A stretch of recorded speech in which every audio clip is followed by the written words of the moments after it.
Hey, it's Dr. James. I do hope this message finds you and your loved ones peaceful, safe, and well.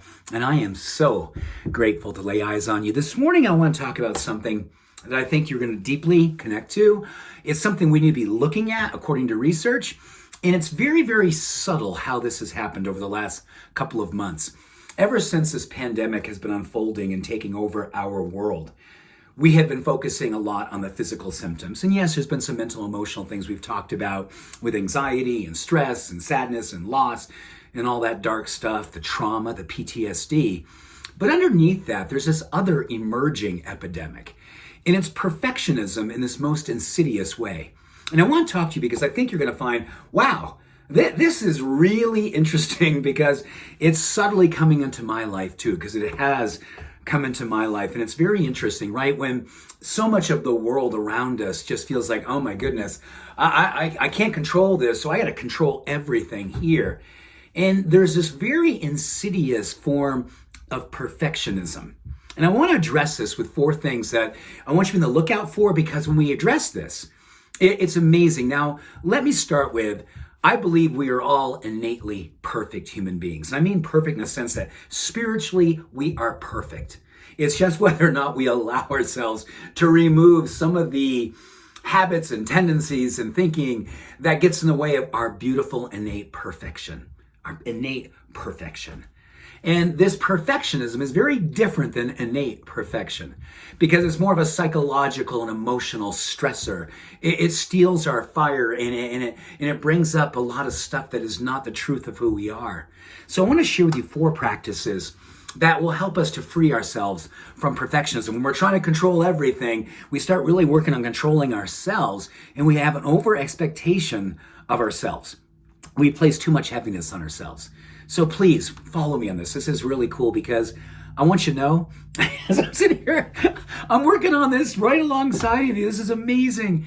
And it's so empowering. Number 1, when you find perfectionism seeping in, remember your purpose, which I believe is understanding your deep hunger, your deep, deep, deep hunger. And what it is that you know, if you bring it to the world, it feeds others. So to me, compassion and kindness and love and acceptance, those are my great big purposes more and more in my life, because I know that feeds a hunger inside of me to feel relevant and feel useful and feel like I'm bringing something to the world each and every day that I believe the world is hungry for. We're all hungry for that, aren't we? So that's our purpose right now. That'll help us to move away from perfectionism. It helps us to get us out of our own way. Number 2, passion. Now, passion can sometimes be a sort of this frivolous, oh, what's your passion? And man, I'm so passionate about this. And, it's cool, but I like to think of the passion for all of us is simply defining what makes us rise up in the morning. What makes us rise up in the morning and makes us be uncommonly awake, uncommonly alive, having our love be unfiltered. That's passion. And passion, as they say, the root has innately built into it suffering. And I think there's a suffering because it's just so deep in us. And if we don't bring it forward, we will suffer. So we got to let it out of us. And that's why we rise. We rise up to let our purpose rise and spill all over the world when we come into this place of grace each and every day. So that's number 2. So we got number 1 is purpose. Number 2 is passion. Number 3, principles. Value-centered living, which I think is so cool because you just basically can sit down right now after we're done, write down the 3, 4, 7 most important values of your life.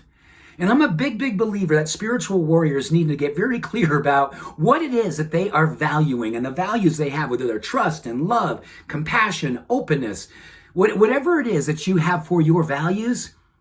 Once you know what they are, your prayer is to live them. To live them uncensored, to live them unapologetically.